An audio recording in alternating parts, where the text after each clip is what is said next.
সবচেয়ে বেশি চলে ব্রাজিল। আমি তো প্রচুর জার্সি আনছি আর্জেন্টিনা ব্রাজিলের, এই দুই দেশেরই জার্সি আনছি। আনার পরে আমি এখন পর্যন্ত ব্রাজিলের জার্সিগুলা প্রচুর বিক্রি করছি। যেমন আমার প্রায় শেষ, ব্রাজিলে জার্সি আর ৩-৪ পিস আছে। ১০০ জার্সি আনছি ব্রাজিলের আর ১০০ আনছি আমি আর্জেন্টিনার। তাতে আর্জেন্টিনা আমি ১০-১২ পিস বিক্রি করছি, কিন্তু ব্রাজিলের জার্সিগুলো আমার সবই শেষ হয়ে গেছে, ৩-৪ পিস আছে। এই এটার কারণ হলো মানুষের তো আগে থেকেই তো ব্রাজিলের প্রতি একটু দুর্বল, যেহেতু ৫ বার চ্যাম্পিয়ন হয়েছে। এই আর আর্জেন্টিনা ৩ বার হয়েছে। এখন থেকে যারা ইয়াং জেনারেশন আছে এরা তো ওই যে ৫ বার চ্যাম্পিয়ন, এটার প্রতি তারা ধাবিত হচ্ছে। এই বছর আর্জেন্টিনা ব্রাজিলের সমান জার্সি ছিলাম, কিন্তু আর্জেন্টিনার জার্সি গুলা সব শেষ হয়ে গেছে, ব্রাজিলটা এখনো আছে। আমি দেখাই যাচ্ছি আপনার করে, দেখেন আমার এই যে না দেখলে তো বিশ্বাস হবে না। এই দেখেন, আমি তো একজন দোকানদার। এই দেখেন, এই যে সবগুলো দেখেন, এই যে ঠিক আছে।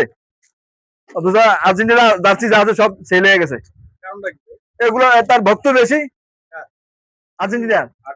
আর্জেন্টিনার জার্সিটা সবচেয়ে বেশি চলে এবং আর্জেন্টিনার ভক্ত অন্তত বিশেষ করে চরপেশন আর্জেন্টিনার খুব ভক্ত খুবই বেশি।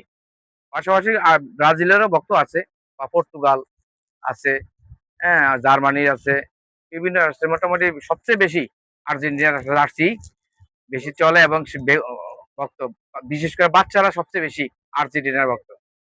আমি যখন বুঝতে শিখছি তখনই আমি একজন ফুটবল প্রেমী, এবং সুযোগ পাইলে আমি এখনো ফুটবলকে একটু টাচ করি। আর তখনই আমি দেখলাম যে সারা বিশ্বে ম্যারাডোনা ম্যারাডোনা, এবং তখন থেকেই আমি আর্জেন্টিনা করি, এখনো করি। এবং এই পর্যন্ত আইসা ম্যারাডোনার পরে ম্যারাডোনার যারা শিষ্য তারা একদম লাস্ট লিওনেল মেসি, এবং সেও ম্যারাডোনাকেও হয়তো টপকে গেছে বলা যায় এখন। তো অতএব একজন ভালো ফুটবলার প্রেমে পড়লে তো তার দলই করতে হবে। আমার অনুভূতি হয়েছে, আমি ছোটকাল থেকে দেখেছি আমার ভাই, আমার বাবা মারা সবাই আর্জেন্টিনার সাপোর্টার।